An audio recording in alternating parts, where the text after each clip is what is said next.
Well, here we are yet again on another Friday, and it's my great privilege today to interview an old friend and a current colleague, Derek Wong. Derek, good to see you this morning.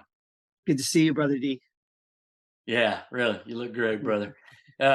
For you that don't know, which is maybe two people on the whole planet, anybody that's familiar with Lynx players knows that Derek, after many years as a very successful businessman and years on the board of Lynx players, was invited to actually take responsibility for the development, growth, and maturation of our Lynx players' footprint there in the Southwest. And so for 15 years, this guy prayed and labored and preached and taught. And, now the Southwest corner of America is just that whole landscape's dotted with gazillions of Lynx fellowships. And he's just been such an integral part of our growth. And so I don't want to, give him too much of a big head, but he's done such an outstanding job out west that all the rest of the guys in the ministry are trying to catch up to him.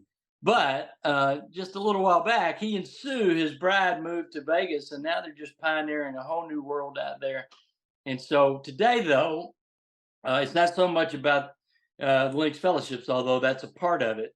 Really, it's about continuing this little short series on giving thanks since we're in the holiday season.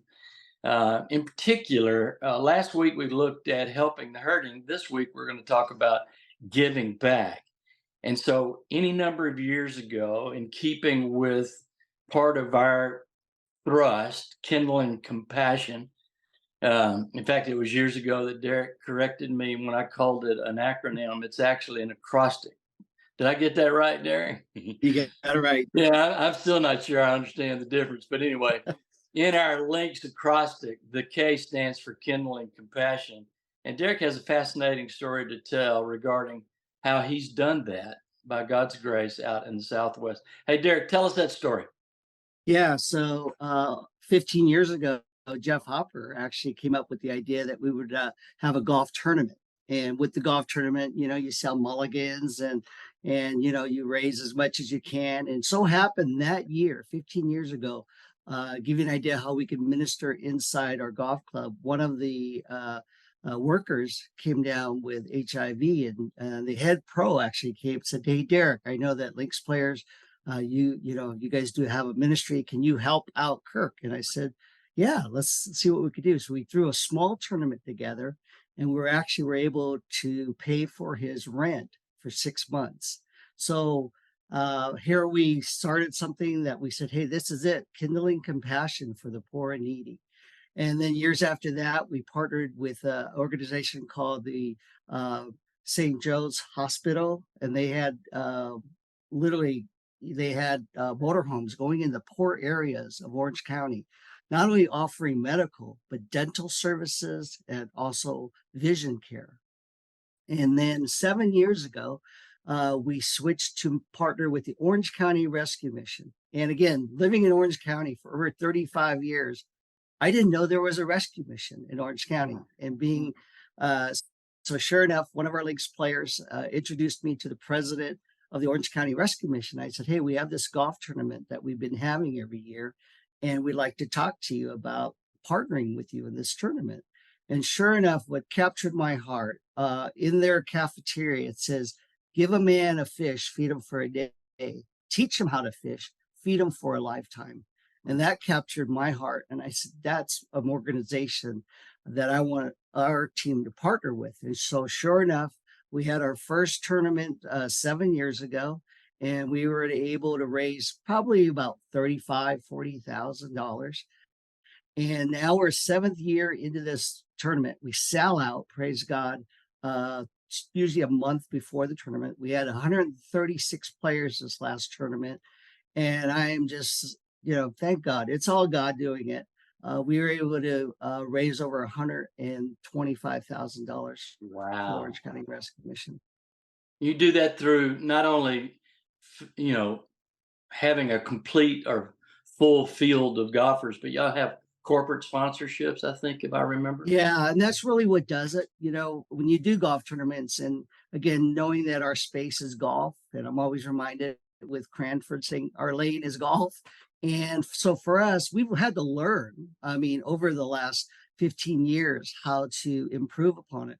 But graciously, we've had some great corporate sponsors, and through that, other sponsors come. But the tournament, I believe a lot of them would just compliment us saying is one of the best tournaments they play all year long. And a lot of these corporate sponsors do get asked quite a bit over the year. And so we try to make it to be one of the most fun, top courses. And again, the goal is always try to finish before 6 hours. And so happy to say we got like 5 hours and 40 minutes. But originally, really, it was really having our links players be involved in it. But because the corporate sponsors have participated, we've now actually started another thing where our links players can be involved with like a breakfast. And when we have a breakfast, one of the things we've done is say, what's tangible that we can give back to the rescue mission? They serve over 1 million meals a year.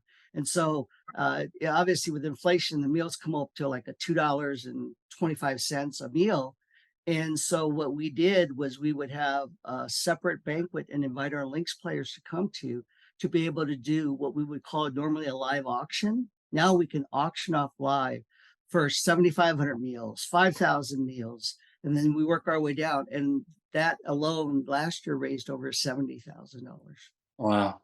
So, in short, to recap, you with Links Fellowships partnered with the Orange County Rescue Mission, have a golf tournament, corporate sponsors raise a ton of money. That money is then turned around and used to help the poor and needy all through Orange County. So, just another great example. Links Ministry, obviously, our lane, as Jeffrey constantly reminds us, as you alluded to, is we want to reach men and women for Christ. That's our primary goal. We want to reach men and women through Christ. And one of the ways we do that is by engaging and helping the poor and the needy. And what you've done, as always, you're like the flagship. You're like the bell cow that we're chasing. So you've set really a good example there.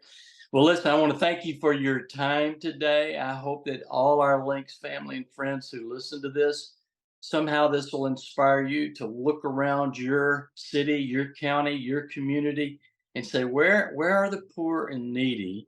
And how can Links be involved in partnership with others to reach them for Christ and to minister to their needs? Derek, you're the best. I really Okay. appreciate your time, brother. Thank you, brother. I'll see you soon. All right. God bless. All right, to our Links family and friends, again, thanks for joining us on this Friday.